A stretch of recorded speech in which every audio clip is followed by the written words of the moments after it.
민족들 같이 너희도 멸망하리니 이는 너희가 너희의 하나님 여호와의 소리를 청종하지 아니함이니라.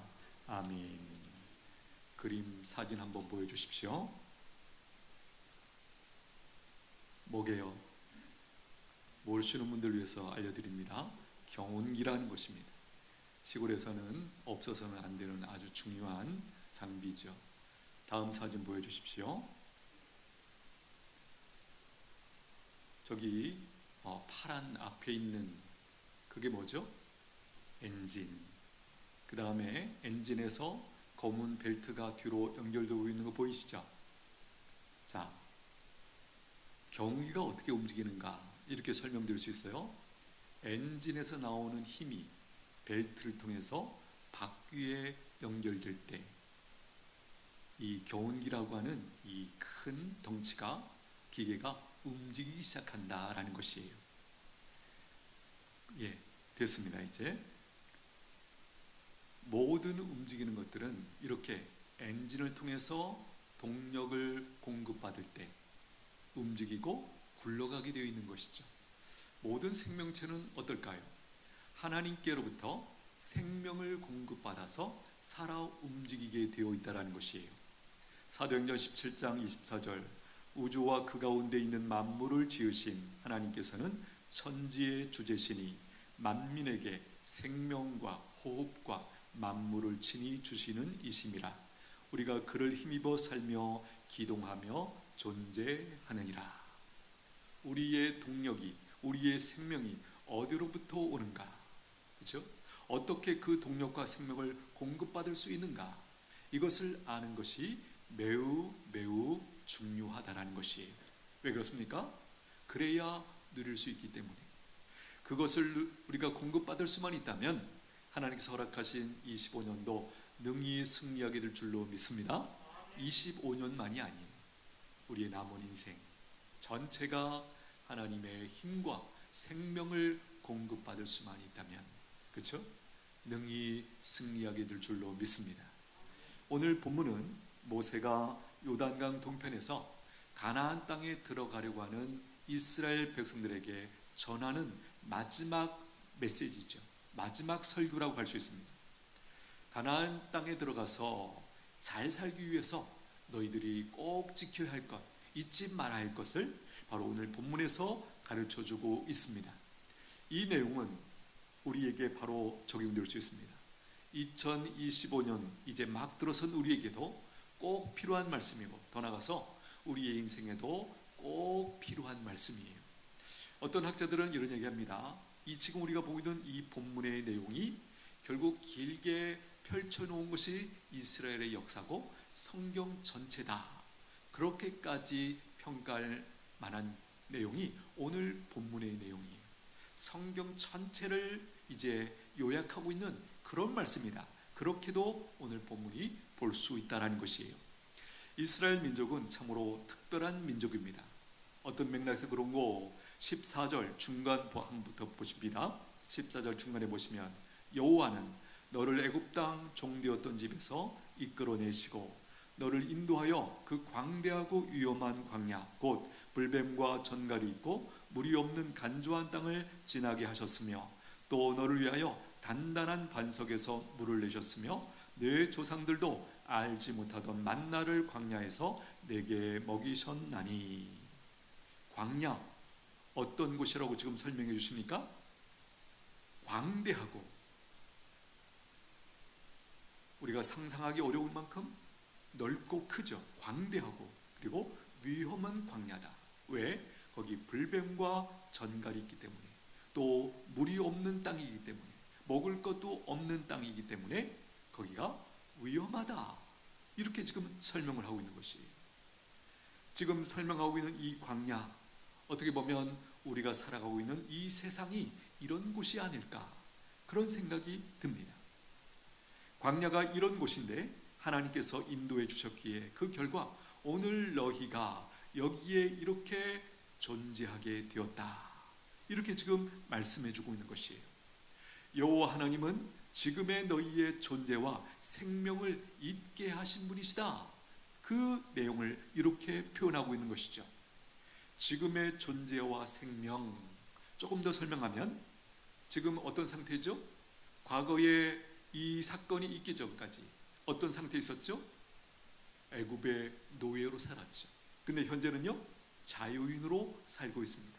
세상 어떤 민족도 경험해 보지 못한 광야를 지나게 하시고 반석에서 내는 물을 마시게 하셨고 또 하늘에서 하나님께서 직접 내리신 만나를 먹게 하셨기에 오늘 이스라엘이 이와 같이 존재하게 되었다, 그 말씀이죠.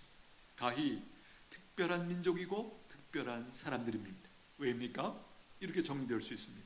하나님의 선택을 받고 하나님의 인도하심을 받고 하나님께서 책임져 주시는 민족이 되었기 때문이다 라는 것이에요. 오늘 이 자리에 계신 우리도 이스라엘 민족만큼이나 특별한 사람들입니다. 알고 계십니까? 왜 그렇습니까? 똑같습니다. 하나님께 선택을 받고 하나님의 인도하심을 받고 하나님께서 책임져 주시는 사람들이 되었기 때문입니다. 이것이 구원받은 성도들의 모습이고 위치입니다. 하나님께서 이스라엘 백성들을 출애굽시키시고 광야를 안전하게 지나게 하시고 반석에서 나는 물과 하늘에서 내리는 만나를 먹게 하신 것, 이런 과정들의 공통점이 뭘까요? 전적인 하나님의 역사와 하나님의 은혜로 된 일들이다라는 것이에요. 이스라엘 민족이 무엇을 해서 된 것이 하나라도 있습니까? 아니요, 없습니다. 근본적으로 이스라엘 백성들이 할 수 있는 것이 아무것도 없었어요. 특별히 출애굽하는 과정도 그렇고 홍해를 건너는 것도 광야를 지나는 것도 드디어 가나안 땅 입구까지 가는 그 과정, 모든 과정 그들이 할 수 있는 것이 아무것도 없었어요. 그런데 그들이 건강하게 거기까지 갈 수 있었다. 어떻게 설명이 되죠? 전적인 하나님의 은혜, 하나님의 인도하심, 하나님의 도우심 때문에 가능했다라는 것이에요. 사실 이 모습이 태초에 하나님께서 창조하셨을 때 에덴 동산에 살고 있었던 우리의 선조 아담과 하와가 누렸던 바로 그 상태예요. 하나님이 다 준비해 주셨어요. 필요한 것들을. 그렇죠? 거기서 누리면서 감사하면서 하나님과 교제하는 것, 그것이 에덴 동산에서의 삶이었죠. 그러나 첫사람 아담과 하와가 범죄함으로 말미암아 하나님을 잃어버리게 되면서 그 인간의 존재는 어떻게 되었습니까? 마치 애굽의 종노릇하는 그런 인생으로 전락하고 말았죠. 구원이 무엇입니까? 그 상태에서 다시 에덴 동산으로의 상태로 우리를 이끌어 가시는 하나님의 놀라운 섭리, 그 계획, 그 인도하심, 그게 바로 구원이다라는 것이에요. 하나님께서 이스라엘 백성들을 출애굽시키시고 왜 광야를 지나게 하셨을까? 우리가 아는 것처럼 가나안 땅까지 며칠이면 갈 수 있는 그 거리인데 왜 이 광야로 인도하셔서 40년 동안 그렇게 지나게 하셨을까? 그 이유와 목적이 무엇일까? 16절 중간에 한번 보십시오. 이는 다 너를 낮추시며 너를 시험하사 마침내 내게 복을 주려 하심이었느니라. 여기 너를 낮추시며, 다르게 말하면 겸손하게 만드시기 위해서다라는 것이죠. 너를 시험하사, 뭘 시험한 것일까요? 시험은 고난을 통해서 입증하는 과정을 가리켜서 우리가 시험한다 이렇게 말하죠. 뭘 입증하기를 원하셨던 것일까요? 한마디로 말하면 믿음을 세우시는 과정이었다라는 것이에요. 그들을 출애굽시키시고 그들의 삶을 책임져 주시는 그분에 대한 믿음, 그래서 그 믿음이 세워질 때만 그분을 온전히 따라갈 수 있고 그분의 인도하심을 누릴 수 있는 것이죠. 믿음이 없으면 어떻게 될까요? 못 따라가요. 누리지 못해요. 그렇죠? 우리가 분명히 아는 것은 그들이 그래도 따라갔기 때문에 홍해도 건너고 광야도 지나고 드디어 약속의 땅 가나안까지 갈 수 있었다는 것이. 오늘 16절을 이렇게 정리할 수 있습니다. 내가 어떤 사람인지 정확하게 알게 하여 겸손하게 하여 하나님을 온전히 의지함으로 마침내 복을 주려 하심이라. 그래서 광야로 이끄셨다. 지금 그렇게 말씀하시는 거죠. 여기 마침내 내게 복을 주려 하십니다. 이 복이 무엇일까요? 단순하게 말씀드리면 앞에서 말씀드렸던 에덴 동산으로 들어간 상태, 하나님이 모든 것을 채워주시는 상태, 책임져 주시는 그 상태, 바로 그 복을 의미하는 것이죠.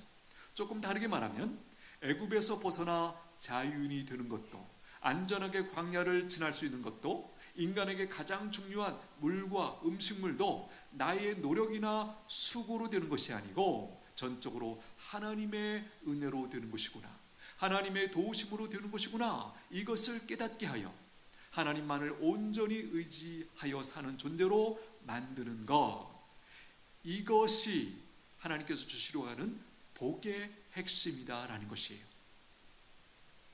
하나님만을 온전히 의지하여 살아가는 존재, 그 살아가는 존재는 부족함이 없는 것이죠. 충만한 것이죠. 에덴 동산만큼 이 세상에서 충만한 그런 시절은 없었어요.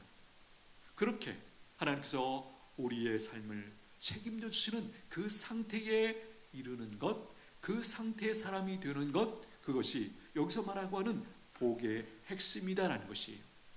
성경에서 말씀하시는 복의 핵심은 이렇게 표현할 수 있습니다. 소유가 아니라 존재입니다. 내가 갖는 것이 아니라 하나님만 우리가 가지면 충분한 것이. 우리 자녀들이 이런 그림을 보십시오.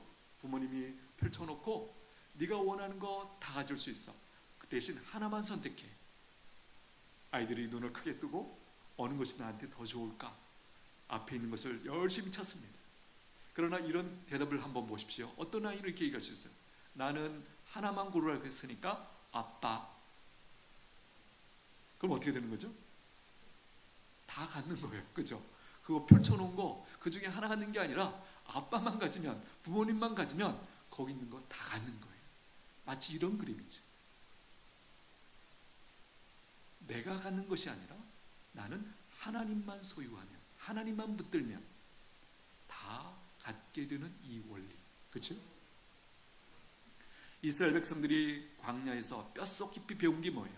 하나님께서 우리를 인도하시고 생명을 보호하시고 책임져 주시는 분이시구나, 그 하나님을 그들이 알게 된 거예요. 우리를 인도하셨다. 여러분, 출애굽이라는 거 그들이 꿈에나 꿨나요? 말도 안 되는 일이죠. 어떻게 그 당시 최강대국에서 그 약소국 이스라엘 민족이 감히 나가겠습니다, 독립시켜 주십시오, 그 말 못해요. 광야에서 생각해 보십시오. 광야라는 것 앞에서도 말씀드렸지만 어때요? 사방이 그냥 아무것도 없는 거예요. 거기서 방향을 어떻게 찾죠? 요즘 같으면 내비게이션도 있고 뭐 이렇게 따라가지만 그 방향을 어떻게 찾아요? 어디로 가야 살 길을 어떻게 알죠? 몰라요. 하나님만 붙드는 게 생명길이죠. 생명을 보호하시고 불뱀과 정갈로부터 구름 기둥과 불 기둥으로 또 물과 만나를 공급해 주셔서 온전히 살아가는 데 부족함이 없도록 그렇게 인도해 주시는 분, 그 하나님 한 분 붙들면 충분하다, 그 고백이 나오도록 믿음의 사람으로 만들기 위하여 광야에 넣으셨다, 그 말씀이에요. 하나님께서 이스라엘 민족을 택하시고 출애굽을 시켜주시고 광야를 지나 약속의 땅으로 인도하시는 과정 잘 보면 우리 인생 여정도 이와 똑같다라는 것이에요. 하나님께서 나를 택하시고 죄와 사탄의 마귀에서 구원하여 벗어나게 해주시고 자유를 누리게 해주셨죠. 하나님만을 온전히 의지하며 살아가는 그런 믿음의 존재로 우리를 바꾸어 주셨습니다. 할렐루야. 우리가 살아가면서 겪는 모든 종류의 고난 어떤 것일까요? 이스라엘 민족이 40년 동안 겪어야 했던 그 광야 생활이에요. 목표가 뭐죠? 내가 얼마나 연약한 존재인 것을 깨닫고 내 힘으로 살려고 바둥바둥하는 것이 아니라 내려놓고 하나님만을 온전히 의지하고 붙들 때, 믿고 따라갈 때 하나님이 책임져 주시는 그 믿음의 사람으로 우리를 만드시기 위하여 그와 같은 어떤 시련, 고난을 통해서 우리를 겸손하게 만드시고 우리의 존재가 얼마나 연약한 존재인 것을 깨닫게 해주시고 전적으로 하나님만 의지하는 존재로 만드시기 위하여 우리 삶의 곳곳에 이 광야로 가는 고난을 허락하실 때가 있다는 것이에요. 광야 40년을 단축하는 방법이 있을까요? 네, 있습니다. 어떻게? 광야를 통과하게 하신 이유와 목적을 빨리 깨달으면 돼요. 방금 말씀드렸죠. 뭐였죠? 겸비하여, 겸손하여, 낮추시고, 그렇죠? 내가 할 수 있는 것이 아니고 하나님만을 온전히 의지하면 가능하다라는 그 진리를 깨닫도록 하기 위하여 광야에 집어넣으셨다라는 것이. 복이 무엇일까요? 하나님께서 전적으로 책임져 주시고 인도해 주시는 사람이 되는 것, 그렇죠? 하나님의 전적인 인도하심을 받는 사람이 되는 것, 그게 바로 성경이 말하는 복의 핵심이에요. 이런 사람들의 특징이 뭘까요? 자신이 얼마나 연약하고 무력한 존재인지를 깨닫습니다. 그리고 그것이 절망의 조건이 되지 않아요. 오히려 그것이 부족하기 때문에 겸손해지고 하나님만을 온전히 의지할 수 있는 그 심령의 상태, 그런 사람이 된다라는 것이에요. 광야를 통과한 사람과 통과하지 않은 사람, 어떻게 알 수 있을까요? 중심의 고백이 다릅니다. 17절 한번 보실까요? 17절. 내가 마음에 이르기를 내 능력과 내 손의 힘으로 내가 이 재물을 얻었다 말할 것이라. 이 사람은 누구죠? 광야를 통과하지 않은 사람들에게서 나오는 고백이에요. 광야를 통과한 사람들의 고백이 뭘까요? 18절 앞부분 보십시오. 그가 내게 재물을 얻을 능력을 주셨습니다. 하나님이 내게 재물을 얻을 능력을 주셨습니다. 이 고백은 광야를 통과한 사람만이 할 수 있는 고백이죠. 자신의 얼마나 연약하고 무기력한 존재인 것을 깨닫고 겸손하여 하나님만을 온전히 의지하는 모습은 어떻게 밖으로 드러날까요? 그것이 11절이에요. 11절 같이 읽겠습니다. 시작. 내가 오늘 네게 명하는 여호와의 명령과 법도와 규례를 지키지 아니하고 네 하나님 여호와를 잊어버리지 않도록 삼갈지어다. 자, 이 말씀은 이렇게 바꿀 수 있습니다. 하나님만을 온전히 의지하는 사람의 모습이 어떻게 밖으로 드러나는가? 여호와의 명령과 법도와 규례를 지키는 모습으로, 하나님을 잊지 않고 항상 하나님을 바라보고 하나님을 경외하는 모습으로 나타나게 되어 있다라는 것이에요. 이것이 구원받은 성도들의 마땅한 모습 아니겠습니까? 바로 이것이 성경에서 가르쳐 주시는 복된 사람의 모습과 태도가 이러하다라는 것이에요. 모든 타락한 인간의 약점이 뭐죠? 부유하게 되었을 때 하나님을 잊어버리고 자신의 실력이나 노력의 결과라고 착각에 빠진다라는 것이에요. 12절 보십시오. 내가 먹어서 배부르고 아름다운 집을 짓고 거주하게 되며 또 내 소와 양이 번성하며 내 은금이 증식되며 내 소유가 다 풍부하게 될 때에 내 마음이 교만하여 내 하나님 여호와를 잊어버릴까 염려하노라. 이렇게 부유해질 때 마음이 교만해지고 그 결과는 뭡니까? 하나님을 잊어버리게 된다라는 것이에요. 살고 있는 모든 것이, 또 부유하게 살게 된 모든 것이 자신의 노력이나 노력의 또 실력의 결과로 착각하지 않는 비결이 뭘까요? 내가 오늘 네게 명하는 여호와의 명령과 법도의 규례를 지키라. 그리하면 내 하나님 여호와를 잊어버리지 않게 될 것이다. 이게 11절의 말씀이죠. 여호와의 명령과 법도와 규례를 지키라. 이르면 뭐죠? 우리가 지금과 같이 주일을 거룩하게 구별하여 지키고 하나님 앞에 예배드리고 하나님의 말씀을 듣고 찬양하고 기도하며 우리가 다시 하나님의 백성다움으로 충전되는 이 시간을 잘 지켜내는 것도 바로 이 예라고 할 수 있겠습니다. 말씀을 마무리합니다. 말씀을 믿음으로 붙드는 인생이 강하고 결국 승리하게 됩니다. 25년도 실천 목표 중에 하나가 무엇일까요?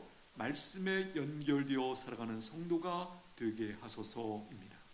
말씀에 연결되어 살아가는 성도, 상상해 보세요. 말씀에 연결되어 살아가는 성도. 오늘 방금 전에 확인했잖아요. 자신을 겸손하고 자신을 알고 하나님만을 온전히 의지하는 하나님의 백성의 바깥으로 드러나는 태도가 뭐라고요? 하나님의 법도를 귀하게 여기고 지킨다. 다르게 말하면 하나님의 말씀을 붙들고 살아간다라는 것이에요. 서두에서 왜 경운기 그거 보여드렸을까요? 바로 이 부분을 설명하려고 하는 거예요. 연결되어 이 표현을 여러분들에게 그림으로 보여주고 싶었던 거예요. 엔진의 동력이 벨트를 통해서 바퀴로에 연결됐을 때 그 경운기 전체가 움직이잖아요. 말씀이 믿음의 벨트로 나와 연결되면, 내 속에 연결되면 내 인생이 하나님의 그 동력을 가지고 살아가는 인생이 된다라는 것이에요. 할렐루야. 이 그림 알고 이렇게 살아가는 것, 이게 바로 성경에서 오늘 우리가 확인하고 있는 복된 인생의 모습이다라는 것입니다. 여러분, 말씀에 연결되어 살아가는 것 어떻게 가능할까요? 개인적으로 성경을 읽고 배우고 순종하는 것 맞습니다. 그런데 문제는 뭐죠? 우리가 개인적으로 말씀을 붙들고 순종하는 것이 생각보다 쉽지 않아요. 여러 가지 이유가 있겠죠. 어쨌든 쉽지 않다는 건 분명합니다. 그래서 무엇이 필요한가? 하나님께서 우리에게 무엇을 주셨는가? 공동체를 주셨다라는 거예요. 목장 안에서 배운 말씀을 자기의 삶에 연결하는 것을 함께 고민하고, 고민한 결과를 함께 지키기로 약속하고 지켜내는 것, 만약에 그런 어떤 틀이 있다면, 그런 장이 있다면 훨씬 더 하나님의 말씀을 내 삶에 연결할 수 있는 그 장치가 우리에게 구축이 되는 거예요. 올해 우리 목장에서 이렇게 한번 적용을 했으면 좋겠습니다. 그동안 우리 목장에서 어떻게 했죠? 주일 오전 말씀을 우리가 각자가 묵상하고 각자가 내 삶에 이렇게 연결을 할 것을 우리가 한번 문장으로 적고 그것을 같이 나누고 이렇게 우리가 지켰어요. 이건 제안입니다. 올해는 여러분들이 목장 모일 때 이렇게 한번 해보십시오. 오전에 들은 말씀을 목장으로 모여서 그 말씀을 우리가 어떻게 지킬 수 있을까를 함께 정리하는 거예요.